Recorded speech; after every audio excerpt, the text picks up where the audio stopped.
আব্দুল হান্নান, পিতা Mohammad Ismail. Number 20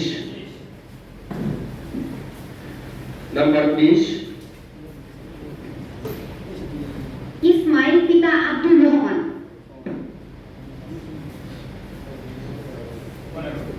number 15 number 10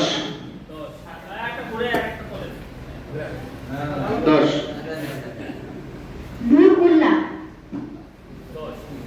number 10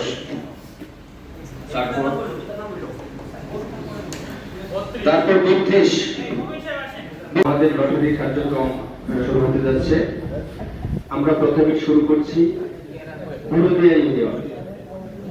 তো বুরুদিয়া ইউনিয়নে 53টা কার্ড জমা হয়েছে, এর মধ্যে 16টা কার্ড উত্তোলন করা হবে, 50 মেট্রিক টন ধান নেওয়া হবে। তো প্রথমে কার্ড ওঠানো হচ্ছে।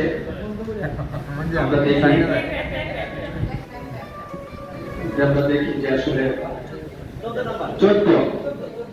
14 বুরুদিয়া 14 ইমাম হোসেন, পিতা কমরুদ্দিন। ইমাম হোসেন।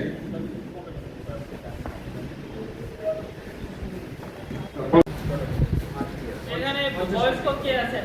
সবচেয়ে বয়স্ক কে? এই হাউসের সবচেয়ে বয়স্ক কে আছে? এই হাউসের সবচেয়ে বয়স্ক নাম্বার 7 এই আছেন, এখানে সাহেব আছেন। আলো। আছেন সহ ইতিমধ্যে 10,000 টাকার যে ঋণ সেটা মৌকুফ করেছে। বর্তমান সরকার অত্যন্ত জোর দিচ্ছে কৃষকদের স্বার্থ রক্ষার জন্য। এই জন্য ব্যবসায়ী কাজে অনুরোধ করবো, যারা ব্যবসায়ী আছেন তারা কোনোভাবেই এখানে কোনো প্রকার সিন্ডিকেট করার চেষ্টা করবেন না। ধন্যবাদ সবাইকে।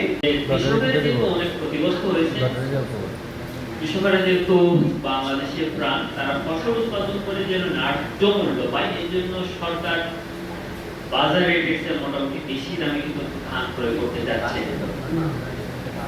আমরা এটা ইউনিয়ন ওয়ারি করছি এই কারণে যে প্রত্যেকটা ইউনিয়নে কিন্তু ধান উৎপাদনের পরিমাণ সমান না, বা ইউনিয়ন একই ধরনের না।